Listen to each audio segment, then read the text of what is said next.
The Colorado sun was sinking behind the mountains, painting my cabin's deck in a golden haze as the smoky aroma of grilling ribs drifted through the air.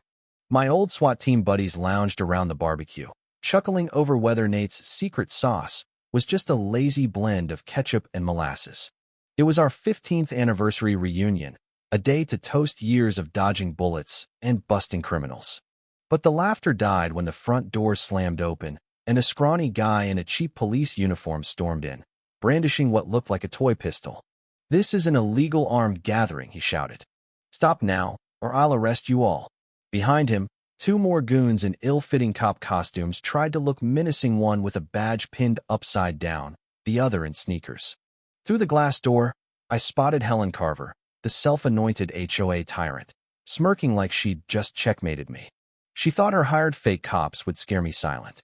She couldn't have known she'd crashed the wrong party. Helen had been a relentless nuisance since I inherited this cabin from my grandfather 6 months ago. She'd bombarded me with fake noise complaints, trumped-up zoning violations, and even tried to get my property condemned with bogus structural claims. But hiring actors to disrupt my private barbecue? That was a bold new low. What she didn't realize was that my guests weren't your average Joes. The 8 people around my table were Colorado's elite SWAT unit, battle-hardened from years of hostage rescues, drug busts, and counterterrorism missions. I caught Emily Stone's eye across the deck.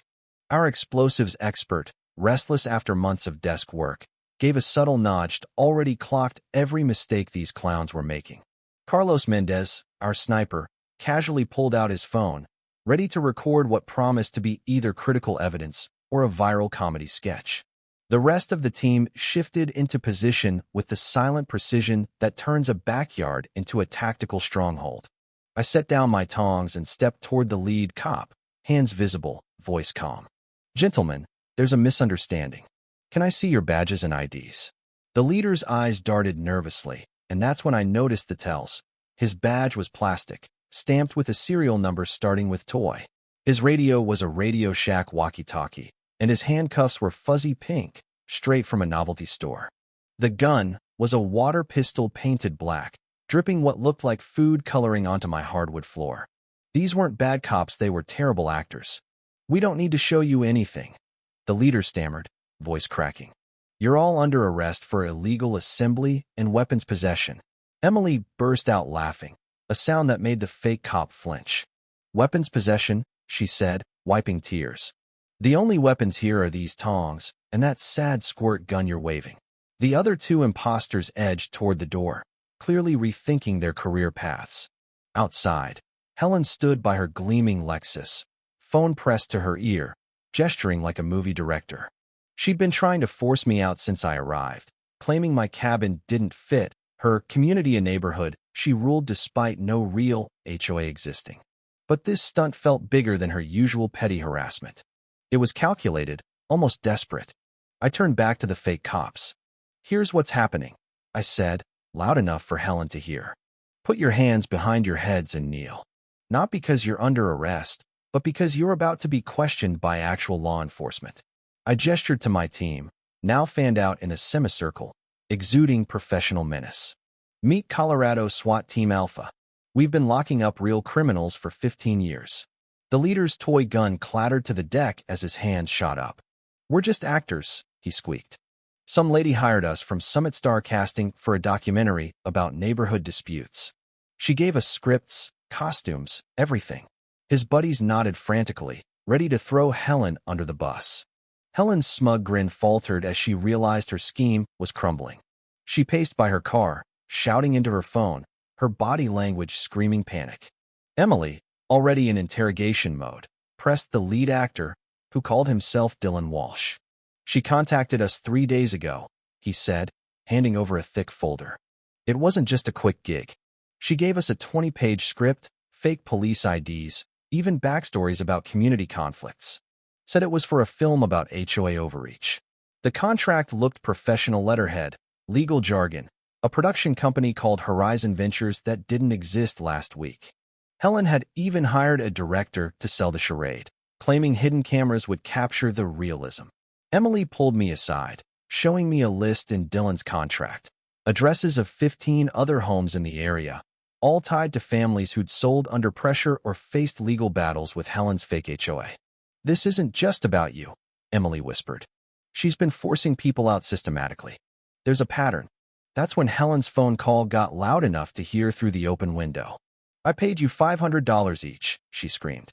"You were supposed to arrest them and clear them out. I don't care if they're real cops, you signed a contract."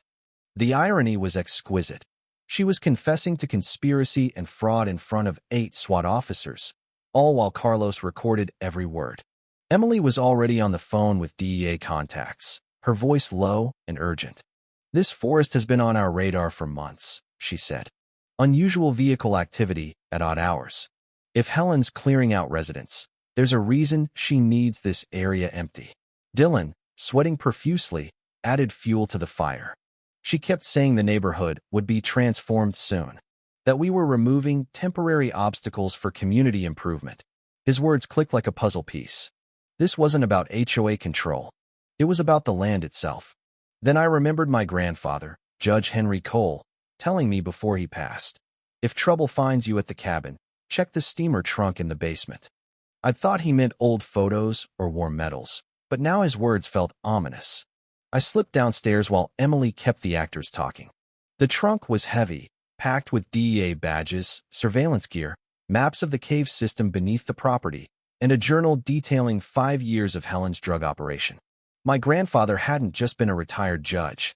He'd been a DEA deep cover agent, building a case against the Vargas cartel. His final entry, dated 3 weeks before his death, chilled me. "Helen knows I'm onto her. If something happens, everything Ben needs is in the camera system. Look for the red light in the root cellar." Behind the water heater, a hidden panel revealed a surveillance setup that would make the NSA envious. Monitors showed live feeds from cameras in the caves, capturing every drug deal, cartel meeting, and murder Helen had orchestrated.